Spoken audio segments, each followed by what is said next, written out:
This is RiverTalks with Jonathan Brush, President and CEO of Unbound.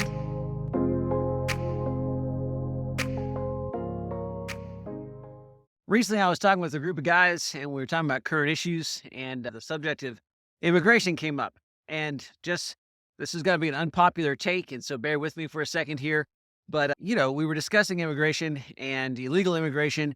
And look, there is a lot to be really frustrated about. And I share that frustration. I think the federal government, through multiple administrations, has really made an absolute hash of our immigration policy. And I think it is really important that we secure the border. And there's lots of things to be really frustrated about here.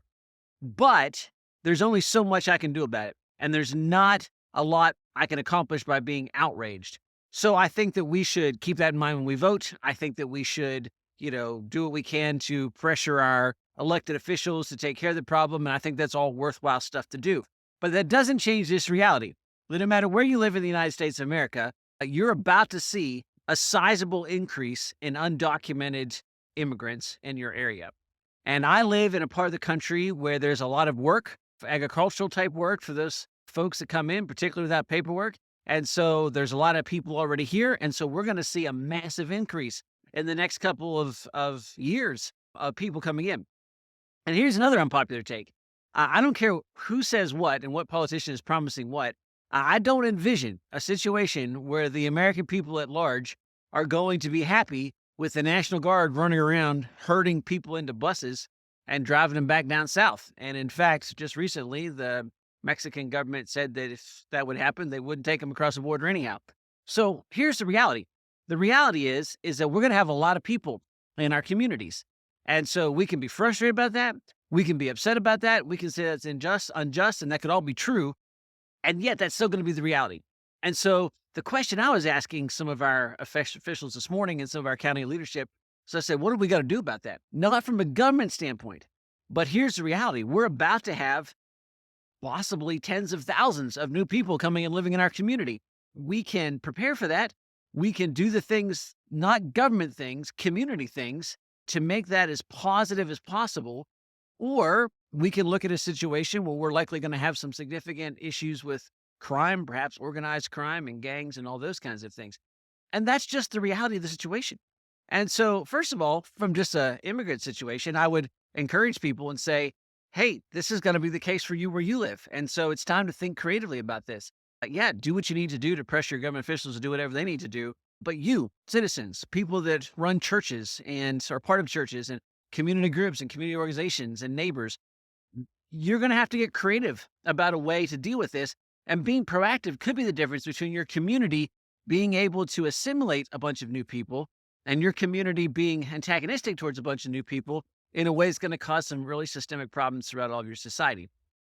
And that's one thing to think about. But there's a bigger lesson here that I think is worth paying attention to. And that is, there's always an ideal. And I'm a big fan and a proponent of striving for that ideal. We should look to maximize the opportunities and dream big. And it's great for all that. And then there's the reality that we live in a different situation. So my ideal is that my family would have 3 vehicles, and I have the kinds of vehicles in mind I'd like for them to have. And, it would be just great. And I like cars and I like trucks and I like motorcycles. And so I dream about the idea of having all that stuff. But the reality is that a few months ago, 2 of my children were driving and they hit a deer and they totaled one of our vehicles. And happily, the only thing got hurt in that besides the car was the deer. And so my kids were fine, but we were down a vehicle. And then several weeks after that, I was driving and thinking, man, we're down to just one vehicle for our family at this point. For my wife and I, the children have other vehicles. And I just really hope that we got to take her this one so we can replace the other one. And then I hit a kamikaze deer, or more accurately, the deer hit me. And so all of a sudden, we went from enough vehicles to be fine to no vehicles and having to balance insurance companies and rental cars and all those kinds of things. Now, the point there is that you can imagine an ideal where we have all the cars that we need in the right places. But the reality is we had 2 accidents. We were all of a sudden down cars. It takes time and effort to buy new cars, and we have to organize that and get that all figured together. And you have to deal with that situation. You have to make the adjustments to take care of the situation that you're in. That's true throughout all of life. So, by all means, dream big, be idealistic, think about the best, and strive to that. But on your way to finding the best, make sure that you're dealing with reality. It may not be the best to have millions of undocumented immigrants pouring into our country. We should do something about that, and we should definitely strive to do what is in our power to fix that. But what is not in our power, most of us, is to make law. And so while we're waiting for that, we have to deal realistically with the situation at hand. And that's going to require us to think creatively, to work inside of our communities, our churches, our organizations, or with our neighbors, to come up with solutions that deal with the reality that we may not like, but we have to deal with and do the best we can with it. And here's the interesting point.